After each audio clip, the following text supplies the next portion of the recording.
Hello everyone, I am Dr. Sonali and I welcome you all to CSE Core Concepts in the series of Foundations of Compiler Construction. Specifically, we are discussing about the top-down parsing where we are discussing LL1 grammar. And so, we have already discussed that how to perform a LL1 parsing using the first and the follow sets and how to construct a two-dimensional parsing table and thereafter a parse tree. Here we are going to perform some solved examples. We will be looking at some examples and I will be solving them for you to understand whether a grammar is LL1 grammar or not. How to determine, and this is the most common questions which are been asked in any exam. So let us see a grammar that is S is A S B S, B S A S and epsilon, and we need to find out whether it is LL1 or not. So the very first thing we need to do is to find out the first and follow of the non-terminal S. So we have only one non-terminal here S. So the first of S will be A, B and epsilon, right? So we have A, B and epsilon. And the follow, since it is the start symbol, of course, the dollar will be there. But S appears on the right hand side also. So small b is also a follow. Small a is also a follow. So B and A. Now let us create the parsing table. So in the parsing table, you can see here that S and A. A is in the first set. Okay. So which rule applies? S to AS, BS. Okay. First of S is B also, so you will write down BS, AS. It can take the form of epsilon also. So if it is epsilon, you have to use the follow set, right? So in the follow, in the dollar, you have to write down. In the dollar also, you have to write down your S is epsilon, okay? But follow set also has B and A. So in B and A also, you have to write down this rule. Here you can see that in one cell there are two rules. So when you are going to use, you want to derive A from S, which rule will you apply? The first one or the second one? So parser will get confused because there are multiple production rules and hence this grammar is not an LL1 grammar. Let us solve one more problem here. So find out whether it is LL1 or not. So S is S or epsilon. So let us find out the first of S is the opening bracket and an epsilon. The follow is a dollar sign and a closing bracket. So the parsing table has the following terminals and non-terminals. So the first is the opening bracket. So you are using the rule. This one is fine. Again, it can take the form of epsilon. So we will use the follow set. So in the follow set at the dollar sign, you will write S is epsilon and at the closing bracket, and there are no rule intersection here. So this grammar is an LL1 grammar. Let us solve one more problem here. So this is S is B, B, and this is what is it. So we have three non-terminals here, S, A and B. So find out the first set of A. The first of A is what? A. Why is this A? Because A can take the form epsilon, right? So if this A is an epsilon, then the first of A will be small a.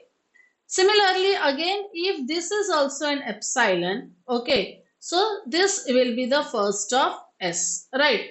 So both will be your first. Follow is a dollar sign, okay.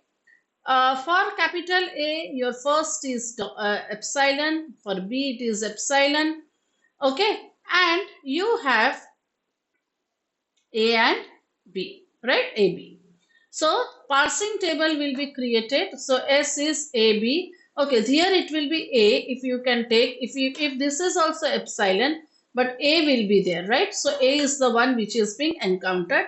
So you solve and tell me whether it is correct or not. Okay, write me in the comment section.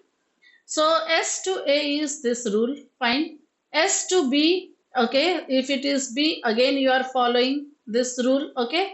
So here it is AB, and here if this B is also an epsilon, then you take B. This is done. So this is also done. Now you come to A. A is epsilon, so you will be using the follow set, okay. So at A and B both you will use this rule. Again for B you will be using the follow set. So at A and B you will be using the epsilon rule and it's done, right? So there is no problem here. It is an LL1 grammar. Let's find out whether this is an LL1 or not. Okay, first and follow of S and A. So the first of S is your, okay, this is the A. So A is first. So what is A's first is A. Okay, done. A's, then S first is A. Done. Dollar and dollar, right? Parsing table. So parsing table mein A can be derived from this rule and from A to A this can be derived. Now you can see here. Okay. Now if you remember we have discussed about ambiguous grammar. Okay. The grammar should not be ambiguous in case of LL1 parsing. So now this comes into picture. So there are two rules which lead to the same terminal. See, although there is no intersection of the rule, okay, one cell does not contain two rules, but still you say if you want to derive this small a, you can use S to A also, A to A also. So the parser will get confused, okay. Hence, this is not an LL1 grammar. So always it is not like that, that only if there are multiple rules in the same cell, then it is not an LL1 grammar. You have to check for these conditions also. Let us solve one more problem here. So it is S to AB, epsilon, B to BC, C to CS and epsilon. So non-terminals are S, B and C. So for S we have A and epsilon as the first. For B we have B and epsilon as the first. For C we have C and epsilon as the first. Follow of S is dollar because it is the start symbol. Follow of B. Follow of B will be what? Nobody is following B here. So we will go to S. So S follow is dollar. Again follow of C. Nobody is following C here. No terminal is following C. So we will go to B. So follow of B is dollar. Let's create the parsing table. So S to A, you can use the rule S to AB. Then B, okay. And for the epsilon, you will be writing this rule in the dollar. Done, follow. Yeah. For B, for B, you are going to write the rule B to BC. For the epsilon, you will be writing the rule where? At the dollar. Okay. And done. And for C, again, same C. You are going to write the rule and for epsilon you will write it in the dollar. So it's perfectly fine. It is an LL1 grammar.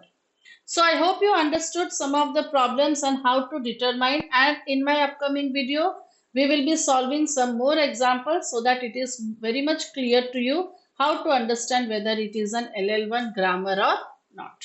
So don't forget to like, share and subscribe to CSE Core Concepts. Thank you.